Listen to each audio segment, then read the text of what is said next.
Howdy, folks. Welcome to the second episode of Deerman.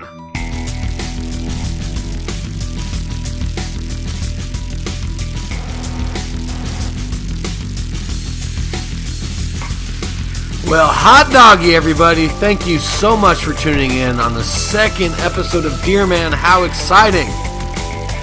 Please stick around to the end. I've got some things to tell you. I want to let you know how to support this podcast. But until then, enjoy this new episode. It's called The Hunter. And it takes a little bit of a perspective shift. It's a different character this time. We'll see what happens. Sheriff Maddox let his cigarette dangle a bit off his lips, too close to his chin. Sometimes he worried the ash would burn his chin, but it hadn't yet. He needed a visual cue for people. He was, after all, a politician. He needed something for people to remember him by. He wanted kids to walk past him, see him dangling his cigarette at impossible angles, and think to themselves, that there's a sheriff. I better be a good citizen. When it did burn him, though, it'd be mighty embarrassing. He surveyed the destruction he'd been called out for, nostrils flared above his perfectly trimmed mustache, the sun at just the right angle on his aviator shades, his long, wavy black hair flared out behind his neck and blew in the wind. He'd never make detective with that kind of hair, his daddy would say. But sheriff? An elected position? Voters are stupid. They'd vote for any girl with a mustache, his pa would say. So that's exactly what little Jimmy Maddox did. He took his dad's word to heart. He'd work a few years on the beat, and then he'd make a name for himself somehow. Get the voters to like him. Long hair and a mustache and a dangly cigarette. People like visuals. People like images. He made himself an icon of Texas justice. His first brush with fame was during the hog rush a decade ago. Feral hogs were getting in everybody's shit, and he got on the TV and shot a bunch of them from a helicopter. Made him a hero. Daddy called him up the same day it aired and told him, "You'll be sheriff, boy. The way you let that cigarette defy gravity while your hair blew in the wind, your gun sights at your shades, woo! Boy, I knew you was going to make something of yourself. The voters vote for any pussy with whiskers as long as he's shooting pigs from the sky." And that was that. Jimmy Maddox, sheriff. One-handedly, too. The other guy was a balding, white-haired cancer survivor with a hole in his neck. That's no vibrancy. That's no pride. That's no fucking sheriff. That's for sure. And you say an ordinary deer did this, ma'am? That's for certain, Brenda said. My husband's boss came by to send some money the guys had collected for me in his absence. Uh-huh. Listen, ma'am. I'm here to get to the bottom of this. Who was, where, when, and why shit don't concern me. I was elected by the fine folks of Bexar County to keep them safe, and that's what I intend on doing. I'm sure your husband's boss had money wrapped up in an envelope. If that's what you're saying. Can't two things be wrapped up in a nice envelope to keep it safe? He felt it. The orange ash hit his chin. He dangled too dangerously this time. That's why he wore shades. They hid the shock in his eyes. They hid the tears. Ma'am, this was no ordinary deer. Maddox hitched up his pants, sensing mission. This was done with the strength of a deer, but the passion of a man. Looked like a deer to me. With all due respect, missus, I was duly elected to decide what's a deer and what's a man. She stopped protesting and thought a minute. Now that you mention it, he had a crazy look in his eyes, almost like he recognized me. You had any interactions with deer before? Ever hit one? Root for the hunter and Bambi in the presence of a deer? Ever stick antlers on a truck? No, Sheriff, can't say I have. Maddox grabbed his cigarette and snubbed it out on the ground. Well, ain't that interesting, he said as he noticed a wet trail of yellow drips. Deer piss. You think it leads anywhere? I think it leads straight to the mutant that did this.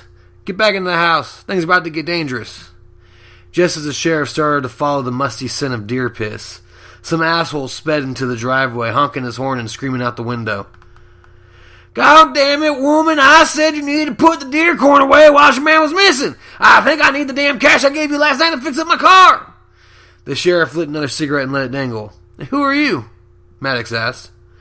I ain't talking no sheriff. Who gives a fuck about the goddamn sheriff anyways? I am who I be, you hear? And I'll continue to be that way just as much as you'll continue to be ignorant of what is I am. Just saying, Sheriff said. Ain't no ordinary boss who comes up to his employee's wife house hooting, hollering, and honking like that unless there's more to the relationship than merely professional. What are you insinuating?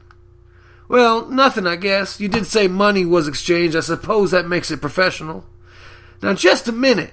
Brenda stomped her foot. He came hooting and honking because, well, shit, just look at his damn car. Maddox stuck his hands at his hips, stuck his chest out as he passed through Earl to examine his vehicle. He bent down to find the antler scrapes and the hoof dents. He put on a latex glove and rubbed his finger on one spot. Usually these gloves for roadside inspections. I'm pretty good at finding the loot. He looked over his sunglasses on the bridge of his nose at his finger. Blood, he said as he took off his latex glove. I'll go get this tested. Find out what kind of freak we're dealing with. It was a friggin' deer, man! What the hell is you going on about? I stuffed their heads for hunters' trophies. I think I know a deer when I seen it. Well, Sheriff said, we'll just see. I was elected by the people of Bexar County to be thorough.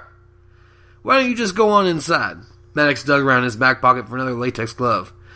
Take this. Be safe. Can never be too certain, if you know what I mean. He threw the glove at Earl. Asshole, Earl said under his breath. At least he's thorough. Fucking asshole, Earl said again. I'm out of here. I'll be downtown drinking. Join me if you get the itch to. Brenda said nothing but closed her screen door and watched as Earl backed away. The sheriff had his nose down to the pit, sniffing around in circles, following nothing. I should probably have some nerds check this out, too. Looks like our deer is an excited pisser. The trail goes nowhere. Notice it's just a big circle around Earl's truck. That deer fucked it up pretty good, though. Brenda closed the front door. Maddox shook his head and headed back for his car. In the distance, two black eyes stared at him. He pulled out his gun. Freeze, motherfucker! The deer ran off in the other direction. Maddox reached for his radio. I'm going to need about 4 or 5 units to get out here. I've got a passionate deer of unimaginable strength on the loose, folks. But he didn't wait for his backup. He set off on foot to chase the deer. He flared his nostrils, sure that it'd inhale extra scent to keep him on track. Who can say one way or the other? If it worked, of course it was a nostril technique. If it didn't, the deer must have been exceptionally clean. Might have been a movie deer or something of that nature, even though the movie business in Texas wasn't exactly booming. The gun business, though, that's another yodel. Sheriff, what are you doing running around looking like you've been bit by a beautiful flying rat, a miracle of the Lord's grand vision? It was the minister, Father Daddy. That's what he liked to be called anyway. Father Daddy, what are you doing out in the middle of nowhere? Ain't there souls to be reaped? What good's a reaper if he can't enjoy God's great nature? I take a stroll every day, Sheriff. Why are your nostrils so flared and wide? Surely the Creator did not deign that detail upon your face. Maddox unflared. Cherokee trick, he said, to catch prey. Oh. I've got a deer of uncanny strength running around this county, terrorizing the good tax-paying folks who elected me. I swore an oath to protect, and like hell I will. Father Daddy lifted up his cloak. He had garter socks on, cowboy boots, white boxers, and a gun holster just at his crotch. Son, if this deer is what you say it is, I fear the prophecy may be coming true. Father Daddy, it's deer hunting season. Well, hot dog, what will become of our Deerman next? Find out next time on Deerman. Thank you so much for supporting this project. DeermanBegins.com is our website. It's a central hub for all things Deerman.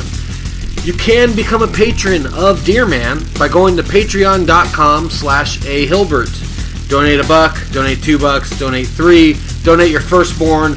There are all different rewards for whatever you choose to donate. Please click on our Amazon links. It doesn't add anything to your cost. It just gives me a sweet, sweet kickback. I suggest reading Kelby Losak's Heathenish or buying the Grassy Knoll album, Electric Fairyland Volume 1. You can also sign up for a trial of Audible by clicking on our Amazon link, and it gives us a sweet kickback for that. Thanks so much to the Grassy Knoll for providing this theme music you hear right behind me. Thanks to Zug Goodina, who produced the phenomenal artwork for this month's cover. I'm going to have different artists come in and do different things for the cover. It's going to be a wild and crazy thing. And it's all thanks to you for supporting. So please share, like, subscribe, support, buy stuff on Amazon. Just help us out here. Thank you so much. I am thinking about doing this more than once a month, which is probably why you're hearing this in the same month as the first one. Originally, I said it was going to be once a month, but I am liking it too much and I'm having too much fun producing too quickly, and that just means I'll get to go to the next novella much sooner. Things are fun. I'm having a bit of a battle with my neighbors. They keep parking in front of my house, so I just parked my car in front of my house for the first time, and I'm waiting for them to knock on my door and say something snide, and I'll say, ha ha ha, I'm Deerman, motherfucker. Thanks so much. See you next time. I'm Andrew Hilbert. Thanks for stopping by.